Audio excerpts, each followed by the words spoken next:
तो मैं टीचर से सबसे पहला सवाल पूछता हूं, आर यू एन इन्फॉर्मर और अ टीचर? जी हाँ, इस सवाल को बड़े गौर से सुनिएगा। आर यू एन इन्फॉर्मर और अ टीचर?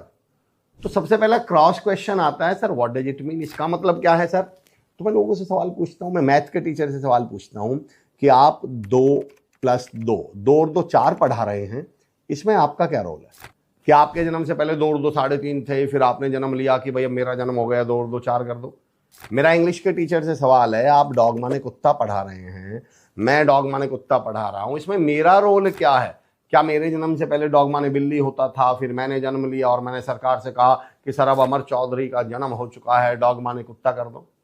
इतिहास के टीचर पढ़ा रहे हैं, भारत 1947 में आज़ाद हुआ था, इसमें हमारा रोल क्या है? और अगर हम डॉग माने कुत्ता 2 और 2 4 भारत 1947 में आज़ाद हुआ था सिर्फ ये पढ़ा रहे हैं, ये बता रहे हैं, तो फिर तो हम इंफॉर्मेशन दे रहे हैं, तो फिर तो हम इन्फॉर्मर हुए, हम टीचर कहाँ हुए?